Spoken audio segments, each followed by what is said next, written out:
Hello दोस्तों, स्वागत है आपका सिविल सर्विस पोर्टल में। सो एवरीबॉडी, जैसा कि आप जानते हैं कि हर मॉर्निंग करंट अफेयर का वीडियो इस चैनल से आपको दिया जाता है। सो काफ़ी आप लोग प्यार देते हैं, सो बिल्कुल मिस करने का मन नहीं करता। हालांकि कभी कुछ हेल्थ इश्यूज़ ऐसे हो जाते हैं जिसको पाके मिस हो जाता है, तो उसके लिए सॉरी।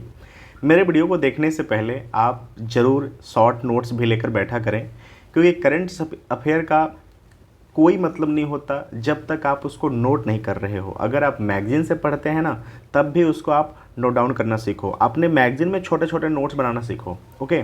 उसके साथ साथ अगर आप वीडियो के साथ करंट अफेयर करते हैं तो उसमें भी आप अपना नोट्स बनाइए, और जो भी पॉइंट होते हैं, जो भी टॉपिक होते हैं, वहाँ के हर डायमेंशंस को यहाँ पर बताई जाते हैं, डिस्कशंस किया जाता है।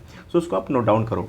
और ये जो चैनल है, ये जो वीडियो मैं आप लोग को देता हूँ, यहाँ पर बिल्कुल हर एक डायमेंशन से, ना सिर्फ क्वेश्चन से जुड़ा हुआ मुद्दा, जितने भी वहाँ पे पॉइंट रहते हैं उनके की पॉइंट को यहाँ पे डिस्कशंस किया जाता है, ताकि एग्ज़ाम का जो नेचर है वो बिल्कुल कम्प्रहेंसिव है। कहाँ से क्वेश्चंस आएगा, क्या पूछा जाएगा, किसी को नहीं पता होता। सो उसी के डायमेंशन से चीज़ें कवर किया जाता है, कितना ज़्यादा कवर कर दिया जाए ताकि एग्ज़ाम में क्वेश्चंस बनने के चांस रहें। ठीक है, चलिए स्टार्ट करते हैं। क्वेश्चन नंबर पहला है,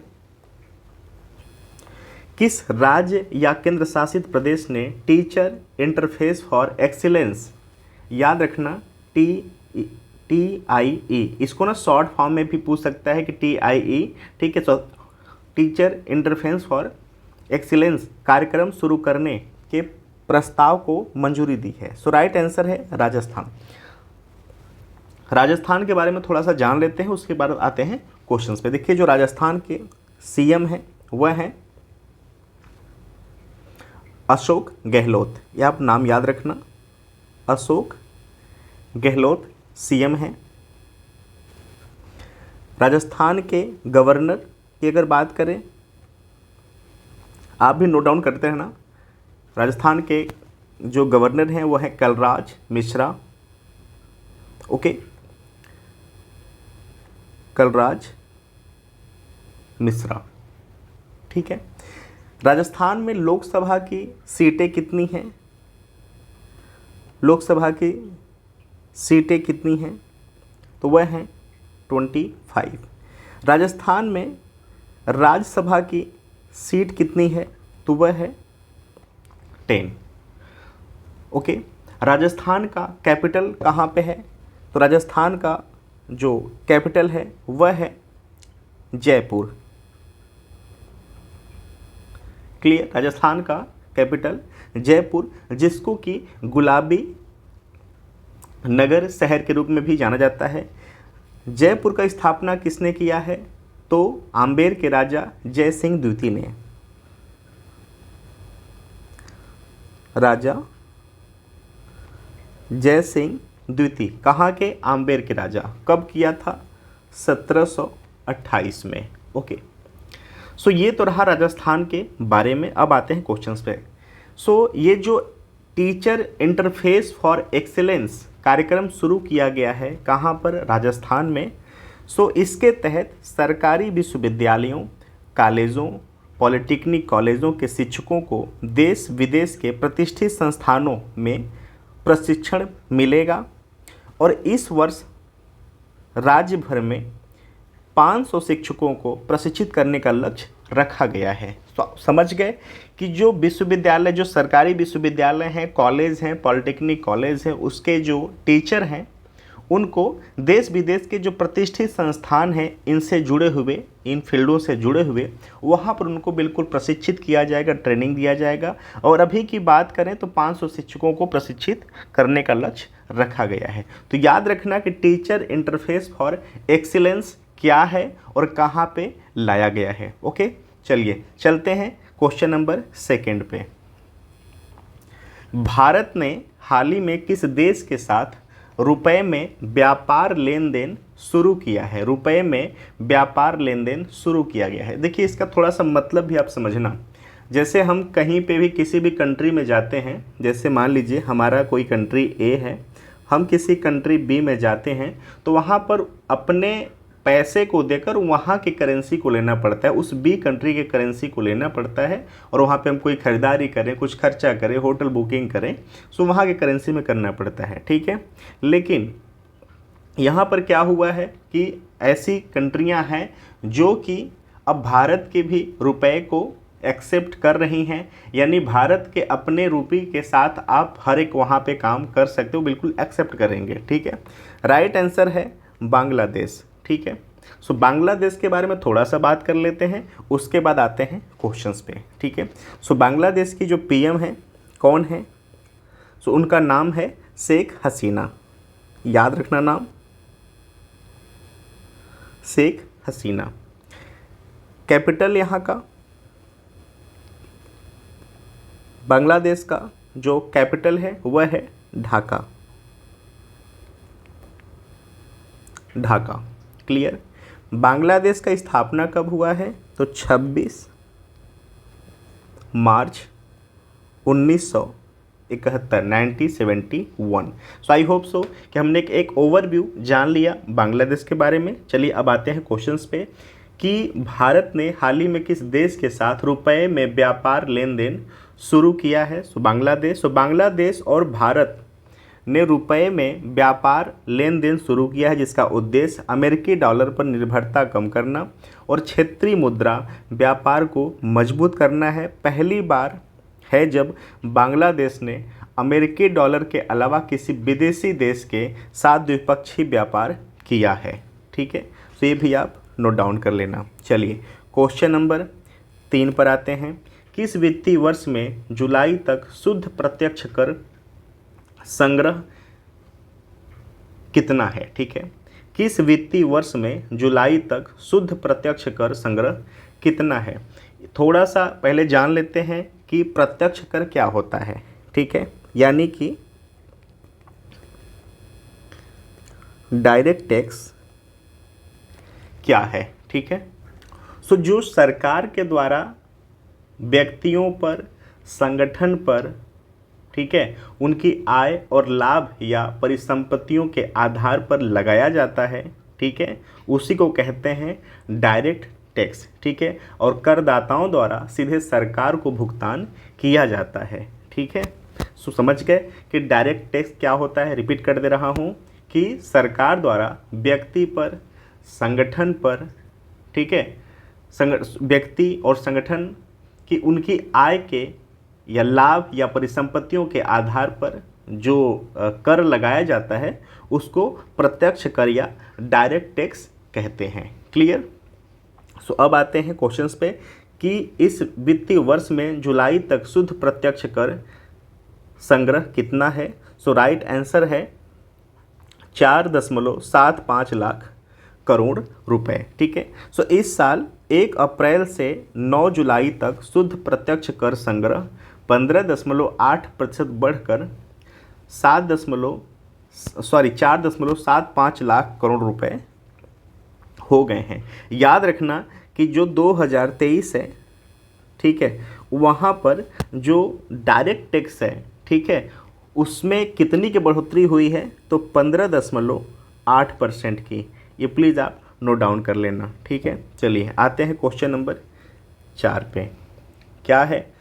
विलनियस जिसने नाटो शिखर सम्मेलन की मेज़बानी की है किस देश में स्थित है? ठीक है, सो राइट आंसर है लिथुआनिया। ओके, राइट आंसर है लिथुआनिया। लिथुआनिया की बात करें तो लिथुआनिया यूरोप के बाल्टिक क्षेत्र में स्थित देश है। प्लीज़ इसको भी नोट डाउन कर लेना। यूरोप के बाल्टिक क्षेत्र में स्थित देश है। ओके, और यह बाल्टिक सागर के पूर्व में स्थित है, ठीक है।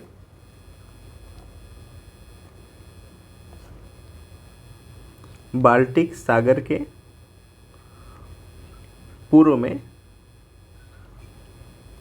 स्थित है। इसको प्लीज आप नोट डाउन कर लेना, ठीक है। सो विलनियस जिसने कि नाटो शिखर सम्मेलन की मेज़बानी की है किस देश में स्थित है? सो लिथुआनिया में। क्लियर। आई होप इसको अब इसमें कुछ उतना जानना ज़्यादा कुछ बताने को तो है नहीं, ठीक है। अब बात यहाँ पे नाटो की है, ठीक है।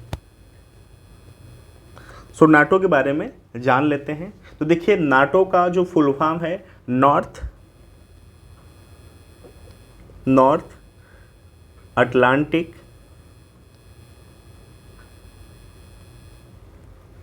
Treaty Organization,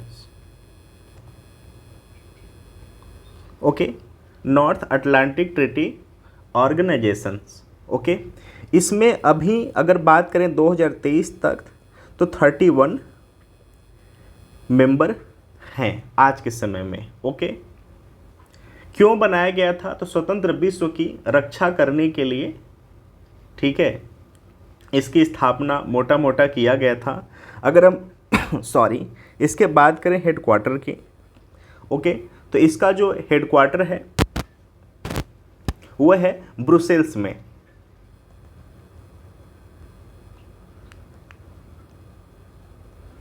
okay, Brussels Belgium, okay, ठीक है। सो आई होप सो कि जान गए। अब इसमें अगर क्वेश्चंस नाटो से पूछता है ना, अगर क्वेश्चंस नाटो से पूछ लेता है तो जो 31 नंबर वाला जो कंट्री अभी मेंबर सदस्यता लिया है ना नाटो का, उसका नाम है फिनलैंड, ओके।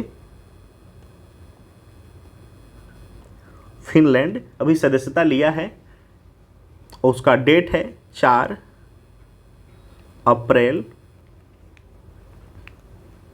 2023, ठीक है। 4 अप्रैल 2023 को जो 31वां नंबर का जो कंट्री सदस्य बना है नाटो का, उसका नाम है फिनलैंड, जो कि 4 अप्रैल 2023 को ये सदस्यता ग्रहण किया, okay. So I hope so कि हमने जान लिया कि पूरा का पूरा डिटेल नाटो के बारे में। हाँ, इसका स्थापना की बात कर लेते हैं। तो नाटो का जो स्थापना है सो 4 अप्रैल 1949 को 49 को इसका स्थापना हुआ था, ठीक है। सो आई होप सो कि इसके बारे में हमने सब कुछ जान लिया। अब आते हैं क्वेश्चन नंबर 5 पे, लास्ट क्वेश्चन है कि संयुक्त राष्ट्र के आंकड़ों के अनुसार भारत ने पिछले 15 वर्षों में कितने लोगों को गरीबी से बाहर निकाला है। ये क्वेश्चंस मैंने अभी पिछले दिन ही पूरा का पूरा एडिटोरियल डिस्कशंस कराया है, ठीक है। सो आज इसको एमसीक्यू के रूप में भी कर रहे हैं। सो राइट आंसर है 41.5 करोड़, 41.5 करोड़ लोगों को अभी भारत ने 15 वर्षों में गरीबी से बाहर निकाला है, ठीक है। सो संयुक्त राष्ट्र ने हाल ही में, यहाँ पे यूएन की बात हो रही है, ठीक है। सो यूएन का जो स्थापना है वह 24 अक्टूबर 1945 को हुआ है। अगर हम इसके हेडक्वार्टर की बात करें तो इसका हेडक्वार्टर न्यूयॉर्क में है, यूएस, ठीक है।